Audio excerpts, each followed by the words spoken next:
Oh, there. Jazima. Yeah. New scheme. Why are women so violent toward men now? Why are women so violent toward men? And speaking of domestic violence. Because women are biologically, scientifically, factually more emotional. Yeah. And I think we have a harder time controlling our emotions. I don't think a lot of women like to accept that because a lot of women want equality, but we can't look for equality because we aren't equal. Yeah. And if you understand that dynamic, then you understand the difference between men and women. And women are just more emotional, which is why we can... So when you say that, how do they respond to that? They don't that's the truth. Yeah, they don't like when I say that because a lot of women are being brought up to not need a man and to outshine a man and to be an equal to a man. Yeah. And when you're raised that way, then you don't... That's what you know. That's part of your character trait. It's just that's all you know is I'm either equal or better than you. Yeah. If you think you're equal, then you don't understand that we're more emotional. It's a scientific fact that we're more emotional. That's amazing. Yeah.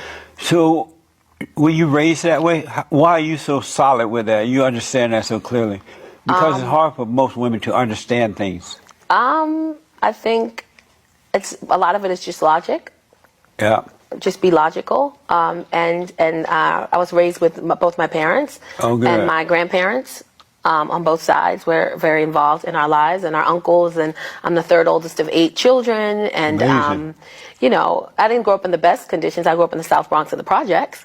But, you know, as you grow up and you learn and you pay attention and you just have to, it's life. And it's either you're going to live in a fairy tale or you're going to be logical. Yeah. And I learned that, you know, being logical is the best for me. Absolutely. And amazing. Yeah. Yeah. It's amazing because it's hard to find logical women nowadays. When I was growing up, women more logical then than they are today. Yeah. And it is because of the way that they're taught now, that they're equal to men and they're this and that. Mm-hmm. So they're not thinking for themselves. Right. I mean, if you look at society, if you look at the music, if you look at the movies, it all indirectly teaches women it indirectly teaches women, especially at a young age, that we are equal. Yeah. And then you grow up with that mindset, and it, you know, can directly or indirectly affect everything, your relationships, your parenting, you know, just like I have a 16-year-old daughter and I combat with her often because I'm married and I can make my husband a plate of food. And she would say, well, why do you make his food? Wow. And I would say, well, because I like making his food. Yeah, you know, the same way he takes out the trash or he gasses up the cars. But he can make his own food. I said, well, you can make your own food too, but I make yours. That's right. Because I understand the roles between a man and a woman.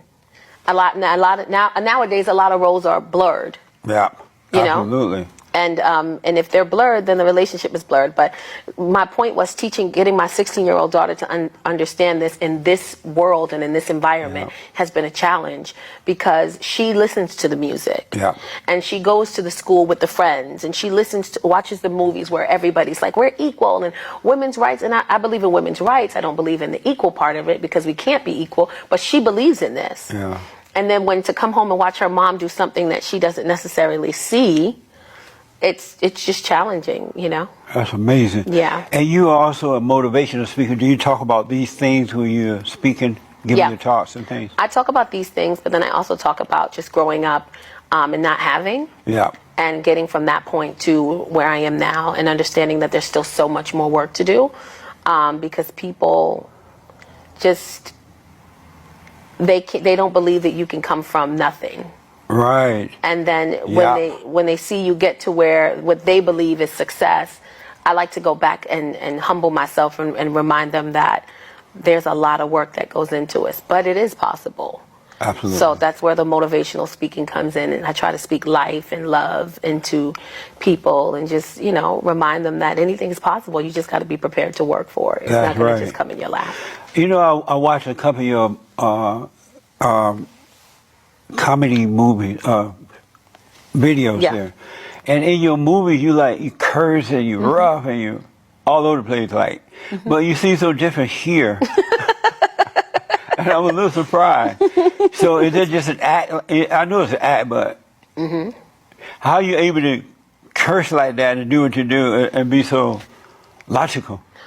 You have to learn to adapt to certain surroundings. You can't be everything everywhere. I don't know if that makes sense, but it's like who I am at home is not who I am in the street. And I know people would say, you can be yourself anywhere, around everybody, but you can't. And you have to know when to be what and where. So no, go ahead. So on stage, I'm on stage, I'm performing. Right. And there are times I don't curse, and then there's times I curse a lot, I do church shows, I do weddings, and then there's times I do a show in Compton, and there's a whole different ball game. So it's just one of the parts about being logic and understanding life is learning when to be where. Right. And what to be and when. So I just adapt to where I'm going to be at. So it's not like you are personally changing in these roles. It's just you doing what needs to be done for the role. Yep. But you're not. You're still you. Mm-hmm. Makes sense. Mm-hmm. That's amazing. So is that your daughter in some of the shows with you? Or there's some other girl playing your daughter? And what shows? Like when you do comedian shows and you act like you're talking to your daughter. Oh, I have 3 kids. Oh, you do? So my oldest is 21. And then my middle is 16. Oh, okay. And then the baby is 8. Most of the time I'm talking about the girls. Those are the ones that get on my last nerve. My son he's pretty smooth, but the 2 girls, ooh. I never want to fight nobody in my life like I want to fight these two girls. And do they want to get into the movie business as well? My 16-year-old does. She didn't like at first that I would do stand-up. Yeah.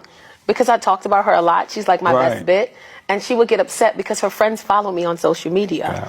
And she would say, can you unfollow them? And I'm like, I don't even know who they are. Right. Or can you, I would post pictures of her. Oh my, why would you post this picture of me? My hair's not done. I'm like, you're beautiful in this picture. My friends are screenshotting it. They sending it to me. Can you please take it down? And I'm like, kid. Run your own Instagram. This is mine. If I want to do an appreciation post for you, I'm going to do it here. That's but right. They love that I do stand up, but they don't like that I necessarily talk about them. But she definitely, my 16-year-old definitely she wants to get into acting and things like